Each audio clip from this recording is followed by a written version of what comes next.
Testing 1 2. Testing 1 2.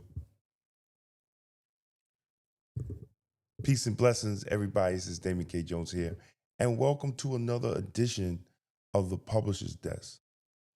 And this is actually part 2 of Could New York's DSA victories cost the Democrats control of Congress? Now, in part 1, brothers and sisters, I argued that Republicans are attempting to make New York's Democratic Socialist movement the public face of today's Democratic Party. Whether that strategy succeeds remains to be seen. But the Republicans have clearly made a political calculation. They believe that the Democratic Socialists of America represents a message that will be difficult for Democratic candidates to defend in many of the states that determine control of the House, the Senate, and ultimately the White House. But that raises another question, brothers and sisters. Should Black America embrace the DSA as a political movement that will advance our future? As a Black American, my answer is that we should be asking far more questions before we accept that conclusion. The political environment that has allowed the DSA to gain influence in New York is very different from the political environment that exists throughout the rest of America. New York is one of the bluest states in the nation. Democratic primaries often determine who will ultimately hold the office, not the general election. Candidates can campaign almost exclusively to progressive Democrat primary voters because in many districts in New York, the general election is just a formality. The primary becomes the general election. That is not the political reality in the South. That is not the political reality in Georgia, North Carolina, Pennsylvania, Michigan, Wisconsin, Arizona, or Nevada. Those states are decided by independents, moderate Democrats, suburban voters, church-going families, veterans, working-class Americans, and small business owners. Those voters often decide who control Congress. Republicans understand that reality, brothers and sisters, which is why they have already begun arguing that what happened in New York represents the future of the Democratic Party. Whether that argument succeeds is ultimately up to the voters. The question I'm asking Black America is different. Is the DSA's vision actually the right vision for Black America? See, for decades, Black Americans have faithfully supported one political party more than almost any voting bloc in America. Yet, despite that loyalty, many of the challenges facing Black communities remain remarkably consistent. Educational disparities, business ownership, the racial wealth gap, violent crime continues to impact many Black neighborhoods, and family instability remains a concern. See, those issues should cause every Black voter to pause. Political loyalty should never replace political accountability. And in my opinion, Black America has spent too much time serving as someone else's voting bloc instead of building our own for our interests. Every major interest group in America negotiates from a position of strength. Business organizations, labor unions, teacher unions, environmental organization, right? Every one of those organizations understand the basic principle of politics. Influence comes from leverage. If your vote is guaranteed, Black people, your priorities become optional. If your vote must be earned, your priorities become part of negotiations. That's why I continue to argue that Black America should become an independent voting bloc. That does not mean becoming a Republican for a lot of you scared Negroes. It does not mean abandoning the Democratic Party for all you redneck Negroes. It means refusing to allow either party to assume ownership of our vote. It means supporting candidates who produce measurable results for Black America, regardless of the letter next to their name. It means having our own agenda instead of borrowing someone else's, which brings me to another important point. In my opinion, Democrat Socialists of America did not become influential simply because of its ideas. See, brothers and sisters, political movements become influential when respected leaders give them credibility. In New York, many influential Black Democrat elected officials, activists, and pastors help provide that credibility. Excuse my voice. Let me take a drink on that one. Here we go. When respected Black leaders publicly embraced Mayor Zohran Mamdani, they appeared beside him, defended him, and encouraged Black voters to support him. They also helped introduce the DSA broader political agenda into the Black community. Letitia James, the Black State New York Attorney General.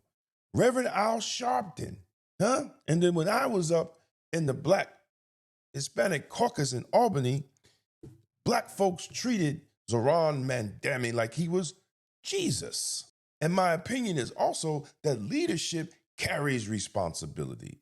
If these Black influential leaders and pastors encourage Black communities to embrace a political movement, they should also be willing to explain why they believe that movement represents the best for long-term path for Black America. See, the history of Black leadership, political leadership, is that they lead Black people to vote against somebody instead of leading Black people to vote for their agenda. As a Black man, I believe that's a fair question. I believe leaders like Al Sharpton and other influential Black Democrats in New York State must explain why they believed the DSA vision will produce better outcomes for Black families than our political approaches that we do now. They haven't explained that. But now these same leaders, like Tis James, is saying that the DSA is splitting the party. Well, you supported Mamdani. You stood with Mamdani. You marched with Mamdani. And that's all you have to say? And the reason he probably won is because of you, Tis James, Al Sharpton, other Black pastors and Black elected officials that said nothing. The only reason Tis James is saying something is because she think that he might flip on her like he flipped on Esplanade in Harlem. See, this is not about personalities. This is about accountability. And more importantly, it's about outcomes. And now I'm issuing the challenge to these Black folks running around with this democratic socialism. Because if it's the best for Black America, then show us the historical evidence. Show us where a socialist movement produced broad generational wealth for Black people through business ownership, home ownership, capital ownership, and wealth that families could pass from generation to generation. What I did hear, that they said owning a home was white supremacy. Zohran Mamdani's aide, who said owning a house is a weapon of white supremacy, owns a $1.6 million house in Tennessee, according to reports. See, a Weaver, appointed by Mamdani as director of the mayor's office to protect tenants, was in the hot seat after her 2019 social media post resurfaced where she said, quote, "Private property, including any kind of especially home ownership, is a weapon of white supremacy masquerading as wealth building." According to a report by the New York Post, Weaver's mother, Celia Applegate, a professor of German studies at Vanderbilt University, owns a 3,400 square foot home in Nashville, where she lives with her partner, David Blackburn. The property was purchased in 2012 for $814,000 and is now worth more than that 1.6 mil, according to real estate records. Before you jump on this movement, show us where socialism significantly increased Black entrepreneurship. Show us where it created thriving Black-owned businesses. Show us where it expanded Black ownership of homes, land, financial institution, or wealth-producing assets. If the democratic socialism is the answer, history will prove and provide examples. The same standard for Republicans, same standard for Democrats, the same standard for every political philosophy. Every movement should be judged by what it produces, not merely from what it promises. As I watch the direction of American politics, brothers and sisters, I also believe God is revealing something to Black America. No political party has a Black agenda. The Democratic Party has a Democratic agenda. The Republican Party has a Republican agenda. The Democratic Socialists of America has a Democratic Socialist agenda. Those agendas may overlap with Black interests. Pay attention. Those agendas may overlap with Black interests from time to time, but none of them exist solely to advance a long-term interest for Black America. Check it out for yourself. See, and when we realize that, it should not discourage us, brothers and sisters. It should awaken us. See, maybe God is reminding us that we must become better stewards of our own future instead of putting it in the hands of these political parties. Throughout scriptures, brothers and sisters, God has repeatedly called his people to build, plant, educate, organize, work, create, and pass an inheritance to future generations. That's in the scripture. He never instructed his people to depend primarily upon earthly political systems for their identity and prosperity. Our source has always been God. That means Black America needs its own agenda. An agenda centered in strong families. An agenda centered in educational excellence. An agenda centered on entrepreneurship. An agenda centered on Black business ownership. An agenda that is centered on home ownership. An agenda that is centered on generational wealth. An agenda that is centered on faith, responsibility, and self-determination.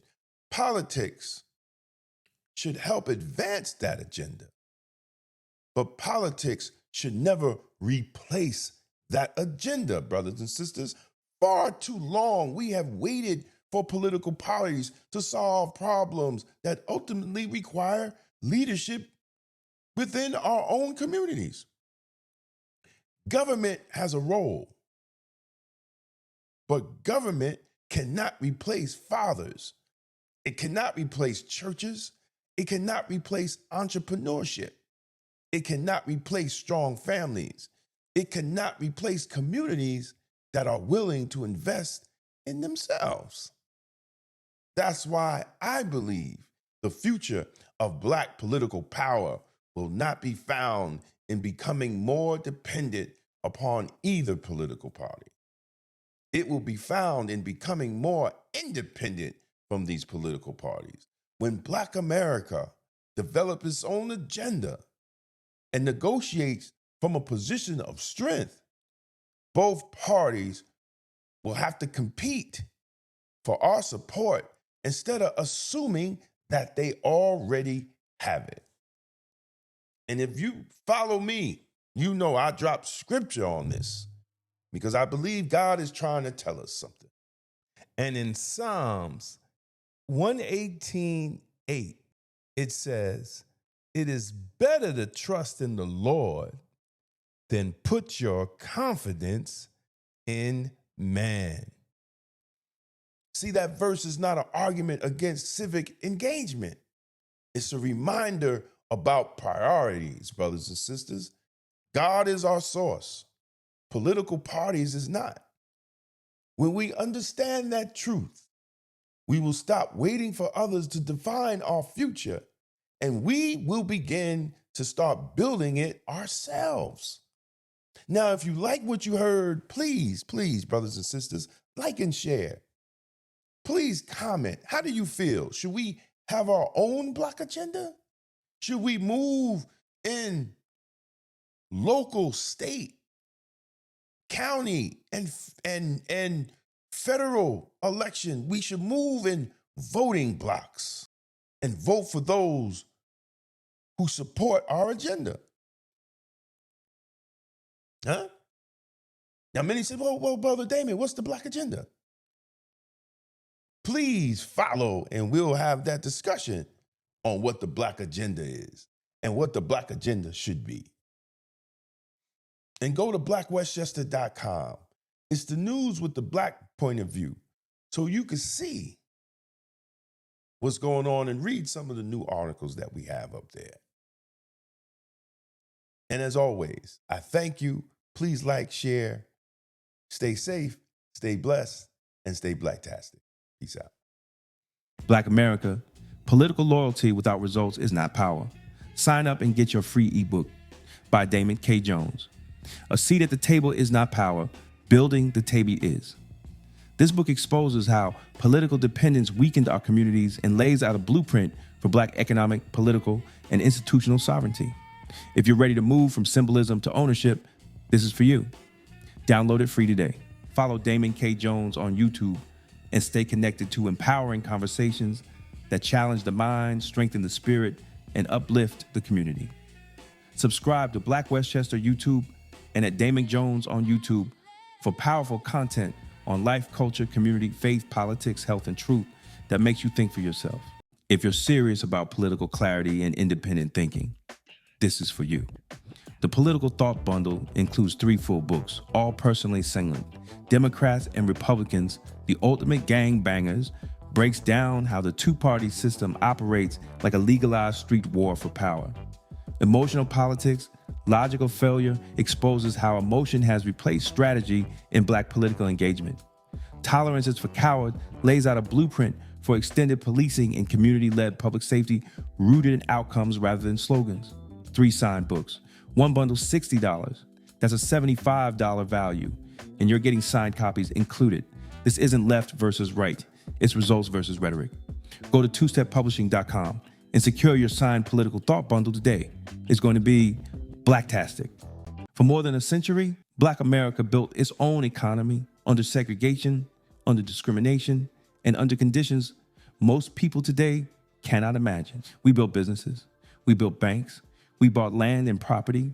In The Forgotten Blueprint, Damon K. Jones reveals how Black communities created thriving economic systems from 1800 to 1965 and why that blueprint still matters today. This book challenges the idea that our future depends on politics alone and shows how ownership, family, and enterprise once powered Black prosperity. The blueprint is not lost. We just stopped using it. The Forgotten Blueprint, how Black America built its own economy from 1800 to 1965. On sale now at Two-Step Publishing and Amazon. Black Westchester Magazine has been giving our community a voice, reporting the stories others ignore, holding power accountable, and making sure the truth about our communities is told by us. But independent Black media only survives when the community supports it. If you believe in real journalism, community accountability, and keeping Black voices strong in local news, we need your help. Your donation helps us continue covering the stories that matter: politics, education, justice, and economic empowerment right here in Westchester. Support Black media, support Black truth, support Black Westchester Magazine. Donate today and help keep Black media alive. Because Black-owned independent media is Blacktastic. Black Westchester Magazine presents People Before Politics, the Sunday Rundown, every Sunday at 6 p.m. on YouTube. Join Damon K. Jones, A.J. Woodson, and Larnez Kinsey as they break down the biggest stories in politics, culture, and community from a Black point of view. No spin, no party loyalty, just logic, accountability, and outcomes. If it impacts Black America, we're talking about it. Tap in, subscribe, set your reminder. This Sunday at 6 p.m. is going to be Blacktastic. This is the Publisher's Desk with Damon K. Jones, brought to you by Black Westchester Magazine, where life, culture, community, and faith meet truth, power, and purpose.